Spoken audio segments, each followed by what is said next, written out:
जब रसिकों के संग से अपने स्वरूप का परिचय हो जाए। नहीं, देह संबंध इतना सत्य प्रतीत होता है और देह के संबंधी इतने सत्य प्रतीत होते हैं कि प्रियालाल पराये लगते हैं, गुरुजन पराये लगते हैं और ये शरीर शरीर संबंध अपने लगते हैं। भगवत ऋषि जी महाराज कह रहे हैं, प्रायः देही को देखे नहीं, जो देखे सो देह। तीन भांति हुए जात सो विष्ठा क्रमि कै खेह। विष्ठा क्रमि कै खेह, मलमूत्र जान को, तौल नहीं तरवार मोल सब करत म्यान को। सारा सार विचार नहीं, श्रुति समृति तेही।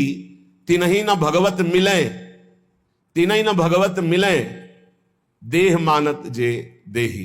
बहुत सुंदर सिद्धांत का जो श्रीपाद कह रहे हैं, मृत प्राय हो जाए, जीते हुए मर जाए, जीवित मर जाए, उलट आप में समाये, यह दिलगिरी है।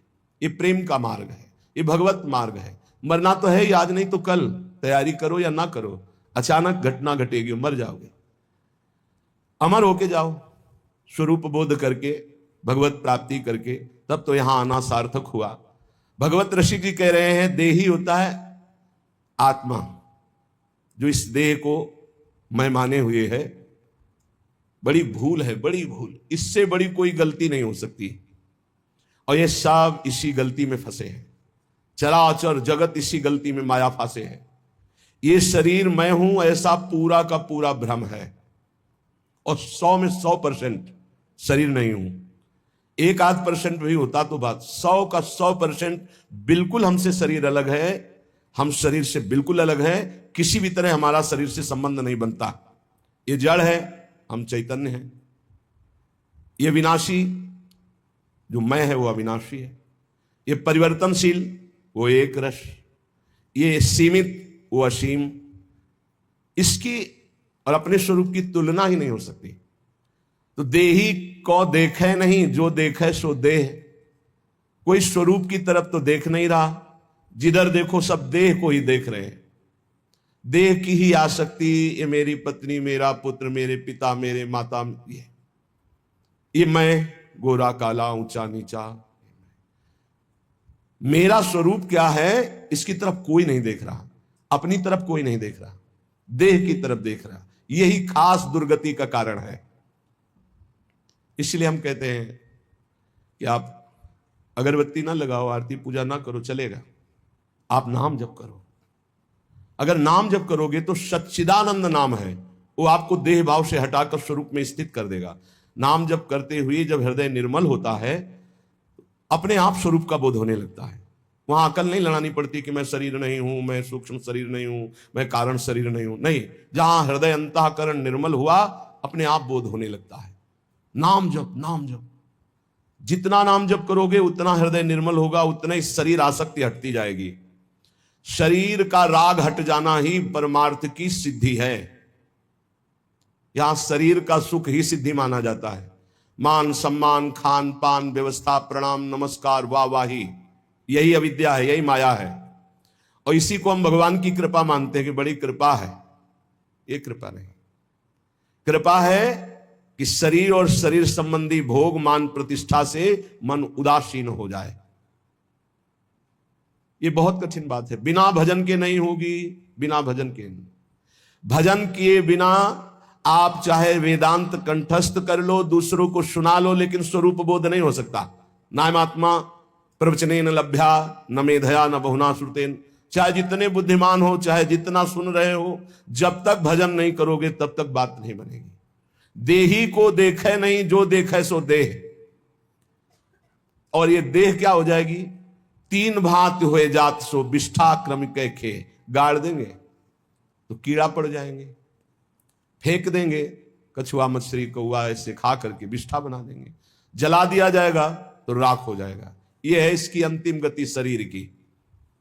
विष्ठा क्रम के खेह गेह मलमूत्र जान को। इसको मलमूत्र बनाने का घर समझो। इसमें जो भी डालो, चाहे जितना बढ़िया जूस, चाहे जितना बढ़िया दूध, चाहे जितना पवित्र जल, वो मूत्र बन जाएगा। चाहे जितना सुंदर भोजन प्रसाद, वो सब मल बन जाएगा। बोले गेह मलमूत्र जान को। पर देखो ममता इसी से है। इसी से ममता है। भगवान कृपा करें इस शरीर से ममता हट जाए, भगवान कृपा करें इस शरीर के भोग विलास से रुचि खत्म हो जाए।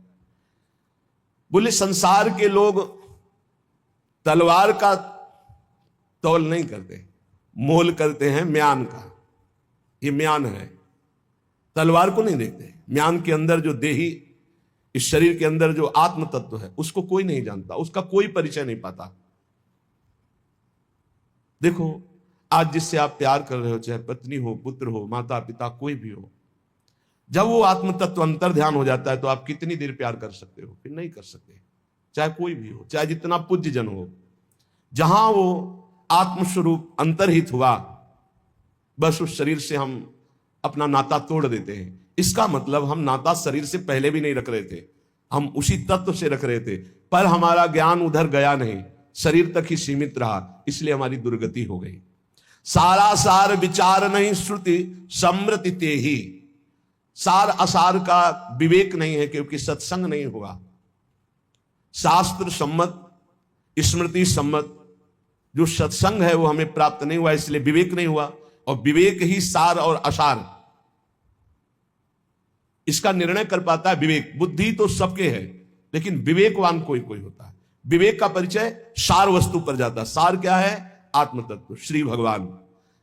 बोले जो शरीर आसक्त है, शरीर के भोगों में, शरीर चिंतन में, शरीर संबंधियों में ही राजी खुशी उसी में मन लगाए है, तो बोले तीन ही न भगवत मिले देह मानत जे देही। जो अपने को देह मानते हैं उन्हें कभी भगवत साक्षात्कार नहीं होता। इसलिए थोड़ा विवेक धारण करके तो देखो, बहुत शरीर छोड़े लेकिन तुम ही थे।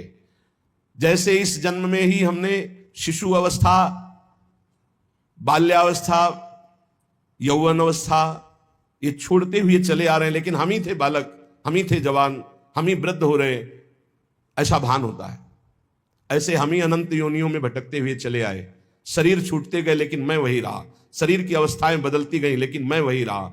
उसी मैं को जानने के लिए सिर्फ भजन साधन है। भजन जितना भजन करोगे उतना ही, बुद्धि लगाने से समझ में नहीं आता, ये भजन करने से आता है। राधा राधा राधा राधा, कृष्ण कृष्ण कृष्ण कृष्ण, राम कृष्ण हरि, जो नाम प्रियो। क्योंकि संसार का, शरीर का चिंतन छोड़ना ही भगवत प्राप्ति का हेतु है। शरीर संसार का चिंतन छूटे, चाहे प्रभु के रूप ध्यान में, प्रभु के लीला गुण गायन में, प्रभु की सेवा में, प्रभु के नाम जप में। तो श्रीपाद कह रहे हैं जीवन ने वो मृत प्रायो देहादो निरहम ममः। जीवित अवस्था में तुम ऐसा स्वभाव बना लो मरे जैसा। कोई तुम्हारा अपमान करे कोई फर्क नहीं, कोई सम्मान करे कोई फर्क नहीं। दुख है बढ़िया है, सुख है कोई परेशानी, सुख में भी परेशानी होती है, हर्ष की, ये सब द्वंद्व है।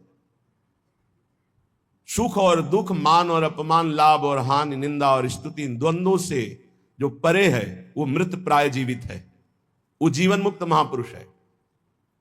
कब ये स्थिति प्राप्त करेंगे? किसी और जन्म में। धोखे में मत रहना, इस जन्म में कर लो, नहीं आगे और ऐसा समय आएगा कि आपको भगवत प्राप्ति का सहयोग ही नहीं मिलेगा। मान लीजिए जो आज के 30-40 वर्ष पहले बड़े बड़े महापुरुष थे, निष्ठावान, ब्रह्मबोध संपन्न, भगवत प्रेमी, वो अंतर ध्यान हो गए। कुछ ऐसे 1, 2, 4, फिर आगे समय आएगा मिलना मुश्किल हो जाएगा। बिना भगवत प्राप्त महात्मा की भगवत प्राप्ति असंभव है। आज तक किसी को भगवत प्राप्ति हुई है तो भगवत प्राप्त महात्मा के संग से हुई। बहुत बढ़िया संयोग बना है धाम में, खूब आनंद पूर्वक वास, आश्रय, नाम जप, कीर्तन, सत्संग। अब अगर भगवत प्राप्ति न हुई तो फिर कब होगी? एक बार हिम्मत करो, तुम शरीर नहीं हो, शरीर के भोगों से हटो, शरीर के मान अपमान दुख सुख से हटो। तुम्हारा स्वरूप बहुत आनंदमय है, तुम्हें किसी भोग की जरूरत नहीं। उनंति ब्रह्म रुद्रादीन एशाम चरण रेणवहा सर्वभावेन में सेव्यास ते वृंदावनवासिनः। जहां की चरण रज को ब्रह्मा शंकर शनकादि याचना करते हैं, ब्रह्मा शंकर शनकादि जिस चरण रज से पवित्र होने की चाह करते हैं, ऐसे वृंदावन का जो अखंड वास स्वीकार कर लेता है, मैं भाव से उसे अपने सेव्य के रूप में देख रहा हूं, सेव्य आराध्य देव के रूप में। वृंदावन वास चिदानंद स्वरूप की प्राप्ति सहज में है। ये धाम की महिमा रखी गई है इसलिए कि प्रचंड माया है।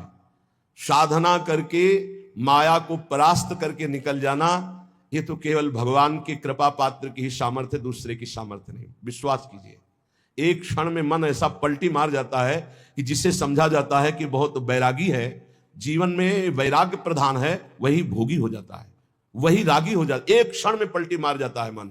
मन पर कभी विश्वास न करे।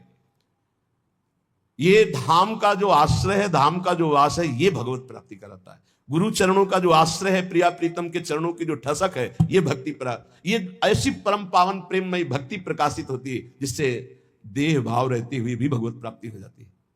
देखो अजामिल का देह भाव छूटा था क्या? वो तो नारायण बोला पुत्र के बहाने, हुई ना भगवत प्राप्ति। ऐसे ही हम देह भाव युक्त हैं, पर राधा राधा राधा राधा बोलेंगे, निश्चित भगवत प्राप्ति हो जाएगी। ये नाम की महिमा है, ये धाम की महिमा है। पर इसमें है कि जो दुख सुख आवे, शिकायत मत करो प्रभु से। हम ये देखते हैं कि अपने लोगों की भक्ति स्वार्थी भक्ति है। अनुकूलता में तो हम भगवान को भी मानते हैं, गुरु को भी मानते हैं और जय जयकार करते हैं, और प्रतिकूलता उनकी तरफ से नहीं, आपकी मानी हुई प्रतिकूलता है। प्रतिकूलता हुई तो भाव बदल गया, संसारिक भाव आ गया, भगवान के प्रति अश्रद्धा हो गई, गुरु के वचनों में अश्रद्धा। ऐसा नहीं होना चाहिए। नहीं, देखो भगवान ब्रह्मा जी जिनके दरबार में स्वयं वेद हाथ जोड़े खड़े रहते, वो सिद्धांत का वर्णन करते स्थिति में कह रहे कि तत्तेनुकंपाम, ये बड़ा अमृतमय श्लोक है और यही जीवन है, यही जीवन है। हर कष्ट शरीर के सहने की सामर्थ्य इसी भावना में होती है। ये बहुत अमृत है, इसको धारण कर लो, इसी से चैन से जी सकते हो। शरीर तो विविध प्रकार के क्लेशों का घर है। तत्तेनुकंपाम सुष्मीक्षमाणो भुंजान एवात्मकृतम विपाकम हृद्वार वपुर्भिर्विदधन नमस्ते जीवेत यो मुक्ति पदे सदाय भाग। ये अमृत में श्लोक है। कह रहे हैं जो उपासक भारी कष्ट की स्थिति है, पर हर समय बड़ी कृपा है, बड़ी कृपा है, श्री जी की बड़ी कृपा है। तत्तेनुकंपाम सुष्मी क्षमाणो, हर समय देखता है बड़ी कृपा है, और सच्ची कहते हैं बड़ी कृपा है। कष्ट में बहुत कृपा है, अनुभव करो। तुम शरीर में अपनापन करके प्रभु से विमुख हो, इसलिए लगता है क्या कष्ट में कृपा हो सकती है? नहीं, बहुत कृपा है। ये वही जानता है जो भगवान की शरण में है। हरिचरण दास नाम के एक महात्मा के दर्शन करने गए, उन्हें कैंसर था पेट में, स्वस्थ शरीर ऐसा हो गया था, उठ नहीं पा रहे थे, बोलने की हिम्मत नहीं थी। जब नजदीक गए तो ऐसे हाथ पकड़ा और ये श्लोक कहा, तत्तेनुकंपाम सुष्मी क्षमा। अब आपको कैसे बताएं कि हृदय विदीर्ण हो रहा था कि इतनी भयानक कष्ट की स्थिति में, मतलब ऐसी स्थिति, और फिर भी उनके आंखों में आंसू थे और कह रहे तत्तेनुकंपाम सुष्मी क्षमा। बड़ी कृपा है मेरे ठाकुर की मेरे ऊपर, बड़ी कृपा। उनका शरीर पूरा हुआ भागवत निवास में, बड़ा मंगलमय यात्रा निकली। जो क्षण क्षण पर इष्ट की बड़ी कृपा है, बड़ी कृपा है, गुरुदेव की बड़ी कृपा है, आराध्य देव की बड़ी कृपा, ऐसा अनुभव करता रहता है। और प्रारब्ध के अनुसार भुंजान एवात्म कृतम विपाकम, प्रारब्ध के अनुसार जो दुख सुख प्राप्त होता है उसे भोग लेता है निर्विकार मन से। विकार का मन क्या होता है? इतना भगवान का भजन करते, कदम कदम पे परेशानियां, क्या भक्ति का लाभ मिला, क्या भजन का लाभ मिला? कदम कदम पे पाप करने वाले ऐसे ऐसे लोग हैं जिनको पूरा जीवन हो जाता है, कभी कोई चोट नहीं लगती। क्यों? क्योंकि उनको अनंत जन्म भटकना है। भजन करने वाले के कदम कदम पे बाधा होती, क्यों? क्योंकि उनका अनंत जन्मों का हिसाब खत्म होना है और उनको प्रभु के पास जाना है। इसलिए बड़े बड़े महान संतों के भी जीवन में बड़े कष्ट देखे गए। देख लो, इस श्लोक को बहुत ध्यान से सुनना। निर्विकार मन से बड़ी कृपा है। चाहे हम जिनको प्यार करते हैं वो हमें दुत्कार दें, तिरस्कार करें, हमारी तरफ देखें ना, पर हम उनकी बड़ी कृपा मनाएं। तो वो अंतर्यामी वो अंदर से जब देखते हैं ना कि अरे ये तो टूटने वाला नहीं, फिर जो बरसते हैं फिर निहाल कर देते हैं। इस सिद्धांत को समझ लीजिए। तत्तेनुकंपाम सुस्मीक्षम, बड़े महाभागवत होते हैं जो ये बात, बड़ी कृपा है, हर बात में बड़ी कृपा है, श्री जी की बड़ी कृपा है, बहुत कृपा है। कैसे हो? बड़ी कृपा है, अंदर से अपने निकलता रहे, बड़ी कृपा है, बड़ी कृपा है। जो क्षण क्षण में उत्सुकता पूर्वक कष्ट में बोलता रहता है, बड़ी कृपा है श्री जी की, बहुत कृपा है। तो बोले बनावटी क्या बोले, कष्ट शरीर में करें, बड़ी कृपा है। नहीं, आप श्री जी के हुए नहीं इसलिए आपको ऐसा लग रहा है। नहीं, आप जब देखोगे ना तो जैसे बाहर आग लगी हो और अंदर एसी रूम में आप ऐसे बैठे हो जहां आग का प्रवेश ही नहीं, तो आप क्या बोलोगे? बड़ी कृपा है। क्योंकि बाहर आग तुम्हें दिखाई दे रही, अंदर का वो आनंद रूम नहीं दिखाई दे रहा, जिसमें कहीं किंचन मात्र कोई शोक, कोई दर्द, कोई क्षोभ, कोई चिंता नहीं है, किंचन मात्र नहीं। ये तब होता है जब प्रभु के सिवा अपना कोई नहीं होता, तब ये रूम मिलता है। यही है, हृदय में ही है एक ऐसा रूम जिसमें किसी भी द्वंद्व का स्पर्श नहीं होता, मृत्यु का भी प्रवेश नहीं। नैनम छिन्नन्ति शस्त्राणि नैनम दहति पावकः न चैनम क्लेदयन्त्यापो न शोष्यति मारुता। बड़ा अद्भुत आनंदमय स्वरूप, क्षण क्षण में उत्सुकता पूर्वक के कहता रहता है बड़ी कृपा, बड़ी कृपा। भीषण पीड़ा और कष्ट में भी प्रारब्ध के अनुसार जो दुख सुख आ जाए, मान अपमान निंदा स्तुति मिले, निर्विकार मन से भोग ले, कभी भगवान से शिकायत ना करे। बड़ा मंगल विधान, बहुत बढ़िया सफाई हो रही, बहुत बढ़िया धुलाई हो रही। श्री जी के पास जाना है ना तो गंदे बन के थोड़ी जाना है। शुभ अशुभ ये दोनों गंदगी ही है, शुभ अशुभ दोनों गंदगी। श्री जी के पास चलने के लिए शुभ अशुभ दोनों नहीं चाहिए। शरण निरापक पद रमित सकल अशुभ शुभ नंश, अशुभ और शुभ दोनों नंश, दोनों का नाश होना है। ये कृपा कर रहे हैं। बोले जो प्रेम पूर्ण हृदय गदगद वाणी और पुलकित शरीर से बार बार शरणागत होते हुए भी शरणागत होता है, हे नाथ मैं आपकी, आप जैसा कोई कृपालु नहीं प्रभु, आप बहुत करुणामय, बड़े कृपालु।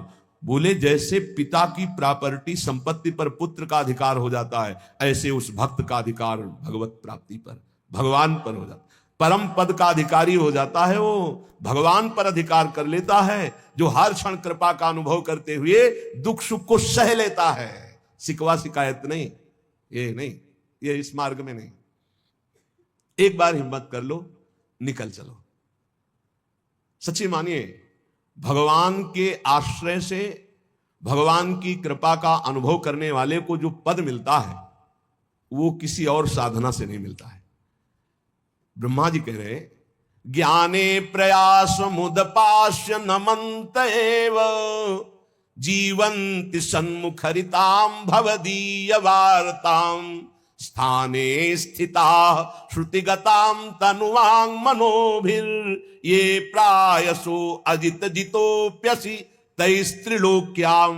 आहा, जो लोग ज्ञान के लिए प्रयत्न ना करके जहां हैं वहीं स्थित होकर सत्संग करते हैं, केवल सन्मुखरिताम भवदीय वार्ताम, भगवत प्रेमी महात्माओं के द्वारा गाई हुई जो भगवत चर्चा है, भगवत सिद्धांत है, ये जो सुनते रहते हैं कानों से, ज्ञान का कोई साधन नहीं करते, कोई प्रयास नहीं करते, शरीर वाणी और मन से विनयावनत होकर के, बड़ी कृपा है।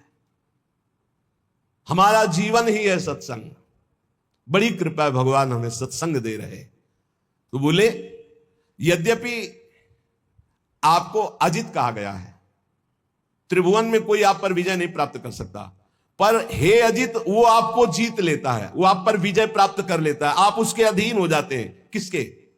जो ज्ञान के लिए प्रयत्न ना करके जहां है आसपास, जहां सत्संग मिलता हो, जाकर सत्संग सुने, भगवत प्रेमी महात्माओं के द्वारा गाई हुई भगवान की लीला कथा, सुंदर सिद्धांत, इनको सुनते हुए शरीर से, वाणी से, मन से अहंकार रहित होकर विनयावनत। तो बोले प्रभु यद्यपि आप अजित हैं, त्रिलोकी में कोई आप पर विजय प्राप्त नहीं कर सकता, पर हे अजित वो आपको जीत लेता है, वो आप पर विजय प्राप्त कर लेता है। श्रेया श्रुतिम भक्ति मुदश्यते विभो क्लिश्यन्ति ये केवल बोध लब्धये तेषामशौ क्लेशल एव शिष्यते नान्यद यथा स्थूल तुषावघातिनाम। परम कल्याण का स्वरूप क्या है? श्रेयः श्रुतिम भक्ति मुदस्यते विभो। आपकी भक्ति परम कल्याण का मूल स्रोत है। अगर प्रभु की भक्ति नहीं करता, केवल ज्ञान की प्राप्ति के लिए प्रयास करता है, तो भगवान ब्रह्मा जी बोल रहे, बोले उनके हाथ में श्रम लगता है, वो परिणाम में केवल क्लेश पाते हैं। क्लेश ही क्लेश हाथ लगता है। कैसे? बोले जैसे थोथी भूसी, जो धान होता है उसका चावल निकल गया तो जो बचता है उसे भूसी कहते हैं। भूसी कूटने वाले को केवल श्रम ही श्रम हाथ लगता है। ऐसे जो भगवान की भक्ति नहीं करता, नाम जप नहीं करता, भगवत आराधना का विरोधी भाव रखता है, तो चाहे जितना ज्ञान बघार ले, उसके हाथ में क्लेश ही क्लेश, श्रम ही श्रम रहेगा। वो जीवन मुक्त नहीं हो पाएगा, क्योंकि बोध होता है इष्ट कृपा, गुरु कृपा से। हे अच्युत, इस लोक में पहले बहुत से योगी हो गए हैं। ब्रह्मा जी ने देखा, क्योंकि उन्होंने सृष्टि रची है। और जब बहुत साधनाएं करके हार गए और देखा कि परमानंद की प्राप्ति नहीं हुई, तब उनको एक उपाय सूझा। लौकिक और वैदिक समस्त कर्म आपके चरणों में समर्पित कर दिए और आपकी लीला कथा नाम गुणगान में लग गए। जो ही लीला कथा नाम गुणगान में लगे, भक्ति का स्वरूप जागृत हुआ, तो उन्होंने परम पद की प्राप्ति कर ली।